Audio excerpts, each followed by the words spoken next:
You are not alone with your family. Guys, eto, ang laki ng aming ube.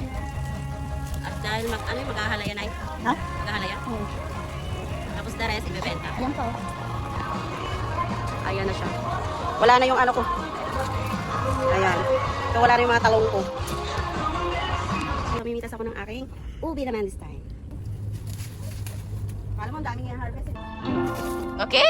Ang laki ka na maliit na eh. Ay! Daming flag! Wala na. Just cut that big thing out.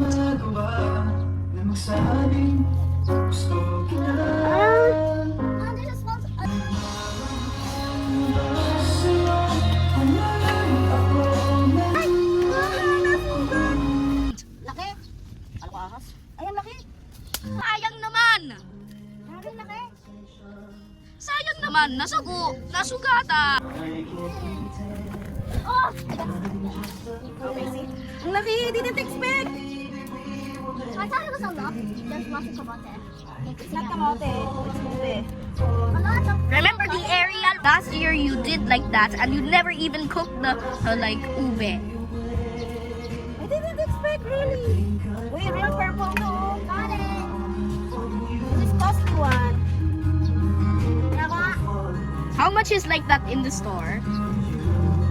Is it hundreds of pesos? Yeah, it's much big. 80 per kilo. Yeah, Tingnan natin kung ilang kilo to. it's too big. You need to cut it. 3 and 400. 3.4 kilos. 50. 3.5. 3.5. So guys, eto. Yung bunga nila, itatanim ko ulit dito.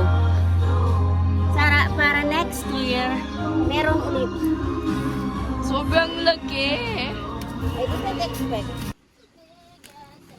It's because of soil. The soil is quite hard. Yeah, so naka-6 na kilo na ako for sure. More than... Let's check. Mag-check tayo. Ito malinis. Kaya na matigas yung lupa. Kaya siguro hindi siya ganun kalaki. Experimental purposes. Kung ano ba... Like in a science lab. Itanim sa sako or itanim sa lupa na diretso. Maganda talaga. Diretso siya sa lupa. Hey, the other sack. Diba? Ito. Hindi. Nag-work. Experiment lang naman eh. Ito oh, linggit. Sa lupa pala dapat talaga. They are helping the plant. They are eating the soil and their poop fertilizes the soil. Okay. So guys, eto siya. Na ano siya?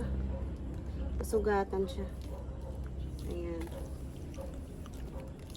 Ayan siya. Perfect.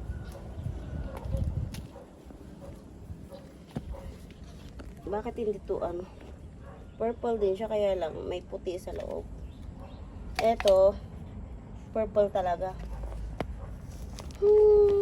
Thank you, Lord. Another blessings. Hello! Pidi. Oh, he's such a baby.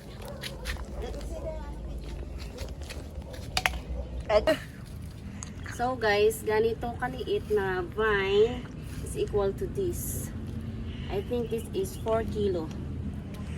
Based on my 4 or 3.5 kilo.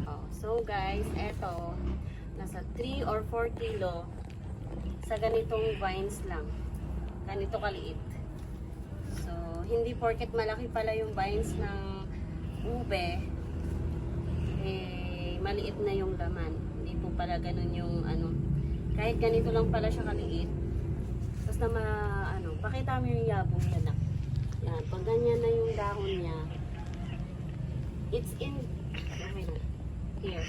It's indication na na siya. Pag mayabong na yung dahon, it's indication na malaki na yung laman ng ube. Okay, this is 1 year.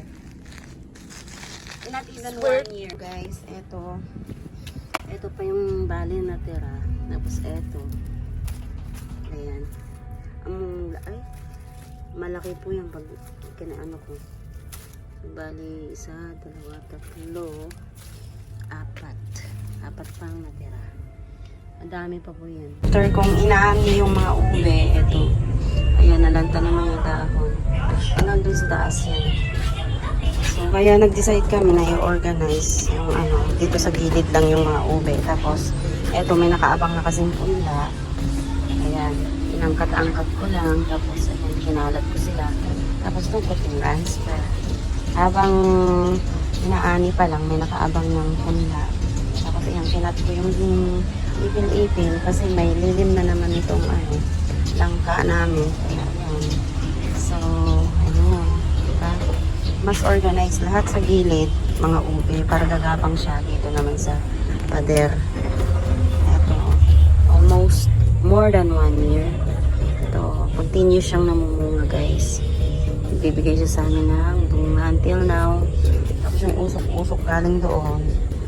Maganda po yan sa halaman. Ayun, yung gilid ko, mga kalbusan. Yan yung tubo. Naisipan ko lang na kumain, kakain kami ganun. Pero masakit sa gilagid. So, ayan guys, may talbusan. Tapos, papalit ko na. Ayan yung gabi ko, hindi mabuhay-buhay. Pero sa sink area yan. Which is sala naman yung sink ko kasi nga malinis.